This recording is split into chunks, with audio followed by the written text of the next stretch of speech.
Good morning, fellow gardeners. So today I'm filling bed number 3.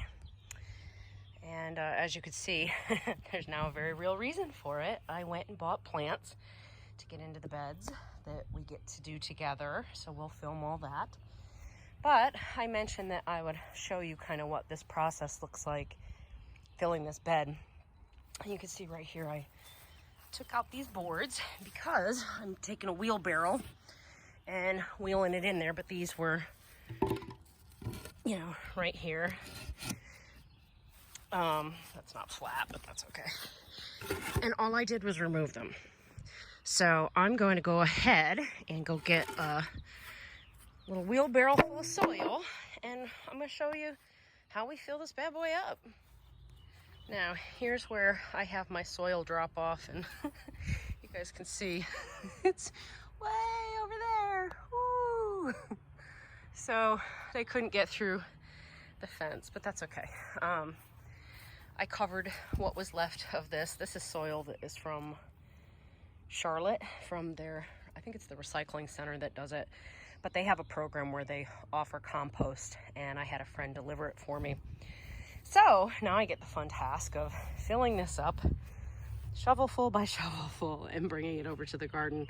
I will say though, for anybody that is in the Charlotte, North Carolina, northern South Carolina border, the program is really worth it. It's $20 a cubic square yard. So I paid $140 and was able to fill not only the 3 gardens, but I'm already coming in here and filling in these beds along the fence that I'm putting in. Even down here where I put in raspberries, which I haven't posted that video yet. I guess I get to do that, don't I? And then there's blackberries on the other side. So I mean, $140, that's a lot of dirt. If you buy it bag by bag at Home Depot, you're gonna pay a lot more, even when it's on sale. So this really is a better alternative to this. And this is compost. This isn't just topsoil or Miracle Grow that has their chemicals and stuff in it. This is actual compost, which is full of nutrients and goodness for your plants. So I don't think I can film and shovel, so I don't think you need to see that part of the process. What I'll do is fill this up, and as we go to dump, I'll show that.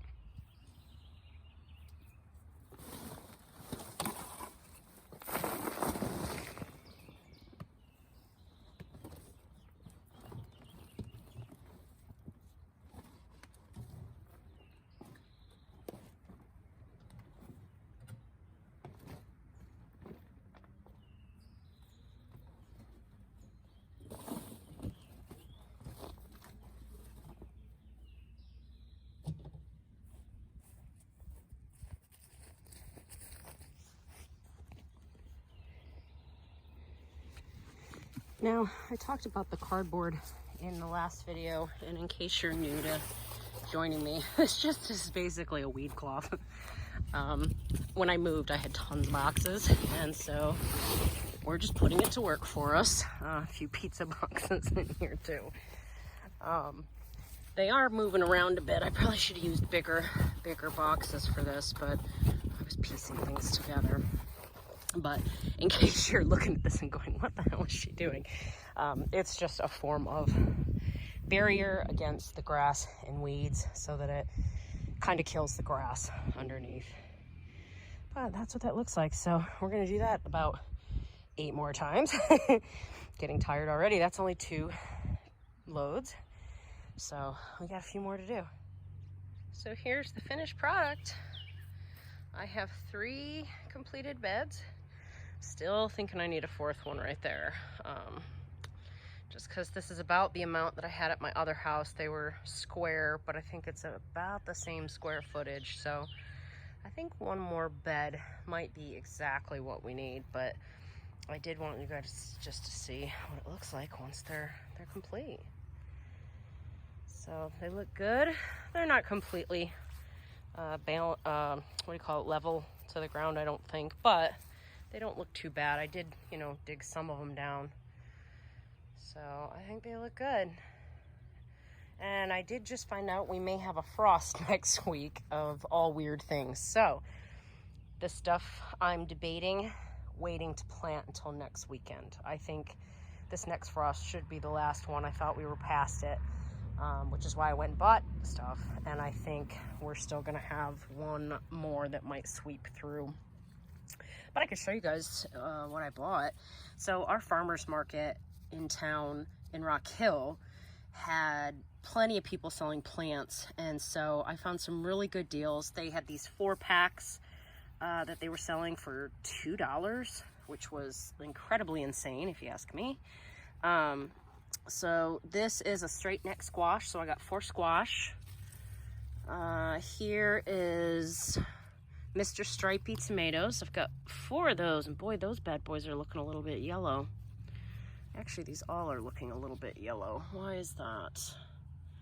Yeah, I'm a little nervous and want to get them in the ground. I want to make sure that they're going to be full of good nutrients. Let's see, this one is Amish paste.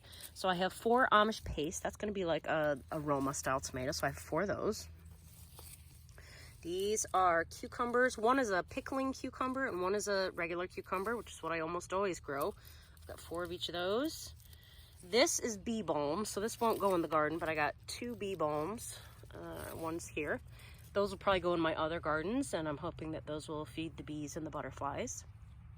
This is a purple basil. I went ahead and got 3 of those. And I think that's everything from that place. Now this right here was $20, which usually, guys, that's pretty good for that. That's a lot of stuff for $20. I realize they're looking a little bit yellow, but I think we can fix that. So they probably just need a little bit of fertilizer, and they really, really want to go in the ground. So I'm just nervous to do it. And then I have, let's see, we have another place called the Farmers Exchange, and it's just a garden center. Might even be partially a hardware store, I'm not sure. They've got all kinds of stuff, but I went and got a few things there. So this is okra, and last year I did this and split all of those into single okras, or single okra plants, and I planted them, and believe it or not, every single darn one of them survived. So I'm gonna do the same there. I maybe could have gotten one more. If I expand my beds, maybe I will, we'll see. This is a rhubarb. I finally have some space where I can probably grow rhubarb, so I am going to put this guy in probably along the fence somewhere. Here's a regular sweet basil. This is lemongrass. I plant it every year. I don't really ever use it, but I plant it every year. So I don't know why. It's one of those things I feel like I have to have in case I ever want to use it. And so I buy it. This year for my eggplants, I only got 3 this year because I didn't have a multi-pack. These are the Ichiban type. Now, an Ichiban is a slender, long version of an eggplant. Last year, I did the, I think they're called Black Beauty, and they, you know, in the picture, they look big. That's more like what you get in the store, and then in reality, when they grew, they were all about this big.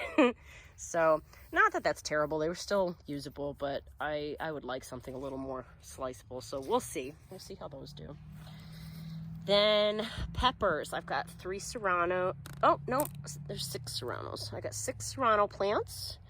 I got that 6 jalapeno plants because my jalapenos didn't do great last year. I skipped the wax and banana peppers because I have so many canned in my cupboard. I really don't need any more, so we're not going to do those. We're going to focus on just these few. What's this one? Oh, and then a cayenne. 3 cayenne. Every year I grow a couple of those just so I can make a little hot sauce. Then I've got, these are chocolate cherry tomatoes. I got 3 of those. And then super sweet 100s. I bought 3 of these. These were not in a multi-pack, which made me sad. But I had 3 last year, and these did amazing. They were the biggest, sweetest, and they high-producing tomato. Oh my goodness. So I went ahead and made sure to get the same thing again this year because they really were good. Chives. This will go in the herb garden or in a pot. And these are leeks. Leeks I have grown in the past. You have to separate each one of these and plant them separately. But leeks are fantastic. Those will take a good long while to come to maturity, but so worth it. Leeks are so good. I did buy a few chamomile plants. So these I really want to get in the ground. They're falling over because they're so tall. Then this is a pimento pepper plant that my friend gave me. So that's going to go in with the other peppers. And these are the one thing this year that I'm playing with. So these are called candy cane peppers. I have never grown these. I have no idea. I assume they're a sweet pepper of some sort, but they look like maybe they're the shape of about a jalapeno, a large jalapeno, but they're kind of striped. So those are going to be fun to try, and I really hope that those do well. I think with brand new dirt and brand new compost, I think everything should do really, really well this year, and then I'll just have to stay on top of fertilizing everything. But anyway, that's what I'm looking at so far. I will probably direct seed some zucchini, and maybe even some beans. I usually do some beans, so it's all going to come down to what I can get in these beds and if I can get that 4th bed built this year. So that's it, guys, and you know, keep checking back and I'll have more updates.